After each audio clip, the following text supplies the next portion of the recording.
दोस्तों हम लोग पाइथागोरस प्रमेय पर आधारित एक सवाल को हल करना सीखेंगे। सवाल आप लोगों के सामने है। चलिए पढ़ते हैं सवाल क्या करने के लिए बोल रहा है।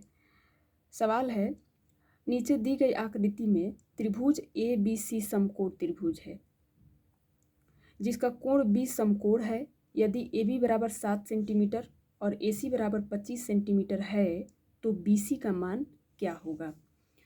दोस्तों जिस आकृति की बात यहाँ पे की जा रही है ये वही आकृति है जिसका नाम है ए बी सी। ठीक है, ये क्या है, समकोण त्रिभुज है। फिर प्रश्न में कोण बी जो है समकोण है, तो ये कोण बी है ये क्या है, समकोण है। फिर ये जो ए बी है, ए बी का मान जो है वो 7 सेंटीमीटर है। ठीक है, और यहाँ पे जो ये ए सी है ये जो है 25 सेंटीमीटर। तो ये जो भुजा बी सी है ना, इसी का मान प्रश्न में पूछा जा रहा है। ठीक, तो बीसी का मान हम लोग निकालने के लिए पाइथागोरस प्रमेय का प्रयोग करेंगे। ठीक है, तो यहाँ पे लिख लेंगे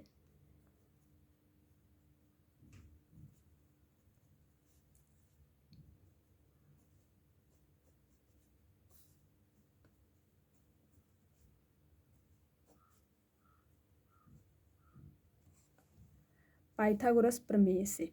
ठीक है, अब दोस्तों पाइथागोरस प्रमेय क्या कहता है इसको सुनिएगा। पाइथागोरस प्रमेय यही कहता है कि किसी समकोण त्रिभुज में कर्ण पर बना वर्ग शेष दो भुजाओं पर बने वर्गों के योग के बराबर होता है। यही कहता है पाइथागोरस प्रमेय। तो ये है त्रिभुज जिसमें 3 साइड हैं। तो ये जो साइड है ये यही साइड जो है ये क्या है, कर्ण है जिसका माप है 25 सेंटीमीटर। और शेष दो भुजा कौन है, एक ए बी है और दूसरी बी सी है। ठीक है, तो हम लोग लिख सकते हैं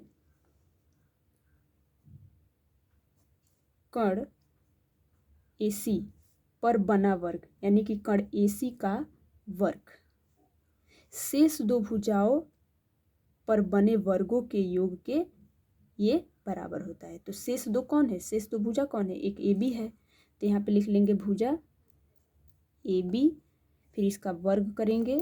फिर दूसरी शेष भुजा कौन है, बी सी, तो यहाँ पे लिख लेंगे भुजा बी सी, फिर इसका वर्ग कर लेंगे। फिर क्या कर देंगे, इन दोनों को जोड़ देंगे क्योंकि इसका वर्ग इन दोनों भुजाओं के वर्गों के योग के बराबर होता है। ठीक है दोस्तों, तो यही होता है पाइथागोरस प्रमेय। अब इसी के हेल्प से हम लोग ये जो बी सी है ना, इसी का मान ज्ञात करेंगे। तो हम लोग करेंगे क्या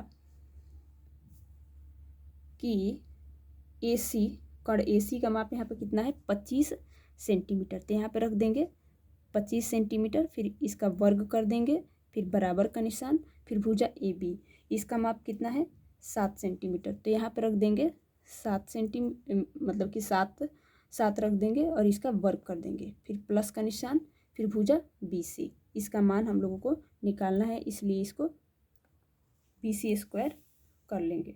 ठीक है, अब 25 का वर्ग करेंगे, यानी कि 25 के घात में 2 है तो 25 को क्या करेंगे, 2 बार गुणा करेंगे।